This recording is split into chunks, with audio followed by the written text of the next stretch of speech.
Hey Eurovoxers, Andy back again with Jess and Elliot from Team Eurovoxx, and we are here to talk about Azerbaijan.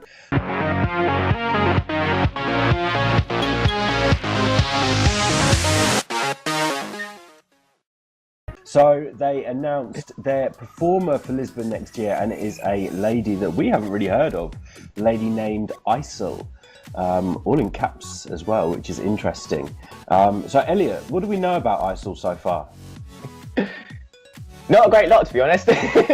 No, her full name is Aisel Mammadova, but her birth name is spelled Aysel, not her stage name. And she's a jazz singer. She has been performing in jazz concerts and jazz festivals from about 2012, it's saying, and they've all really been in Baku and Azerbaijan and their areas, so she hasn't really branched out, it looks like, in international scope. But yeah, she claims to be a jazz and soul singer. She's 28. She's very, very pretty, I must say. Like, all her photos are pretty stunning, I must admit. So if looks could kill, she would probably win. But yeah, Azerbaijan are sending a jazz singer, which I don't think they've ever done before, thinking on their back catalogue. So that'll be interesting. Well, I mean, I'm always very excited by the Azerbaijani entries. They've announced really early on in the Eurovision season, though, which is a surprise. And it kind of came out of the blue. We weren't really expecting an announcement. Nothing had been teased. But Dihaj last year was one of my favourites and probably one of the most modern songs at the contest, and one of the most modern songs that we've seen for a long time. I mean, interesting stage performance. I'm not sure about the horse's head. But yeah, jazz. I mean, Jess, is she going to come with a jazz song, do you think? Is she going to bring something new to the stage? I mean, from my personal taste, I hope she doesn't, just because I can't stand jazz music. But maybe because she is a jazz singer, maybe they chose her because if you kind of look at Salvador's song 1, it could be going down the slightly jazzy blues route. So maybe they're kind of trying to copy them in a sense to do well, maybe. But has jazz ever done well at Eurovision? Elliot, you're our expert, you can correct me if I'm wrong, but kind of like the last jazzy bluesy song was that Hungary, Unsubstantial Blues? There was Rafael Guaralazzi in 2011 to Italy. 2011 jazz song. Who won the jury vote. Yeah, so jazz seems to do well, depending. Obviously, Martina Barta didn't do so well, sadly, but that was mainly with the public. She fell.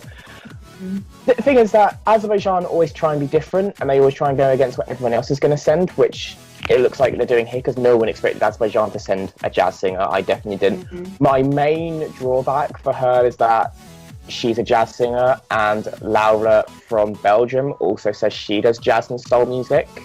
Laura said she's a bit more diverse in that and can do electronic and pop, but if they both send a jazz song and they're both in the same semi-final, they're instantly fighting for the same jury marks, which is going to be dangerous, because jazz is really hit and miss, as we saw with Amar Pellejoy's. People either loved it or hated it. Same with 2011 in Italy, you either loved or you hated that entry, so there's no middle ground for jazz, really. And it's too early to say, but you know, Azerbaijan are the only country never to have not failed to qualify from the semi-finals, so everyone's kind of waiting for that year to happen. Hopefully it doesn't happen, because no one wants that to be the first person not to qualify for their country, but who knows? I mean, people might be going for the opposite and sending all these loud pop songs, so jazz might stand out then. Who knows?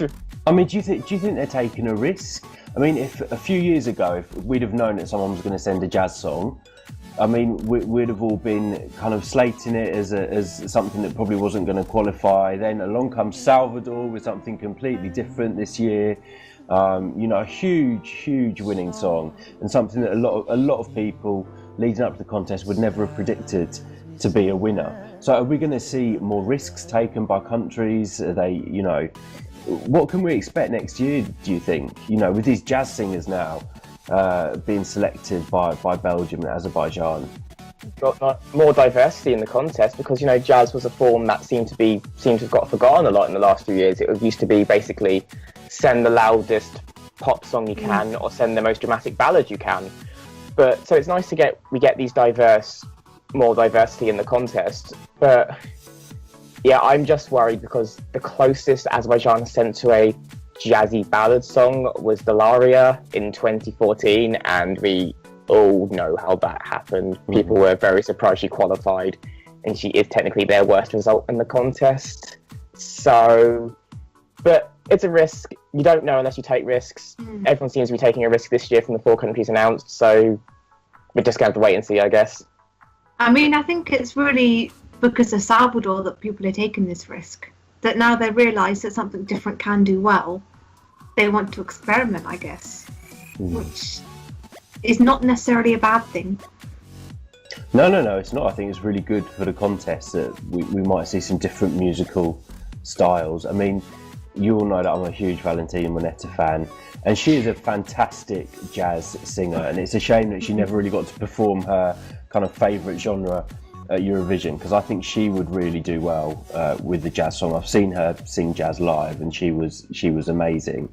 In terms of Azerbaijan, you know, they're really actually building on their kind of songwriting and producing talent. I think there's a lot of money going into homegrown talent. We don't know yet whether we're going to get another kind of Swedish produced or written song, or whether it is going to be produced by an Azerbaijani team, which I would love it to be. I mean, what are your thoughts on that, Elliot? I imagine it will be Azerbaijani, because you mentioned Swedish, and if we look at Melodifestivalen, very rarely do we see a jazz song at Melfest, or very rarely do we see a jazz song with Swedish writers. I just don't think it's a style that they really push in their country, to be honest, or that area of the world. So we could. Looking at her back catalogue, I don't really remember ever hearing her sing much outside of the Azeri language, so we could actually get a song in Azerbaijani for once, which would be nice. But I don't expect Swedish influence this year. I just don't. I think for once, not for once per se. If they're going to take this risk with their singer, maybe they should take their own risk with their song and just see what happens. If it doesn't work, try again next year. But she's clearly got a team behind her, because it's very difficult to do this on your own. So stick to what you know, I guess, with Aisel and see what happens. But I'm still forever going to be wrapping my head around the fact that the Land of Fire are sending a jazz song. Or it could be a jazz song. It might not. She could completely shock us in a completely different style. Who knows? Maybe a bit of fusion. Wouldn't that be amazing? We'll see. Anyway, guys, let us know in the comments down there what you think about Azerbaijani's choice of singer. Would you like to see a jazz song at Eurovision? Do you think we're going to get the Salvador effect at Eurovision next year? Do let us know. Don't forget to check out our website, www.eurovoxx.net. Don't forget to follow us on Twitter, find us on Instagram, and like our page on Facebook. Anyway, until next time, guys, over and out. See ya. Bye. Bye.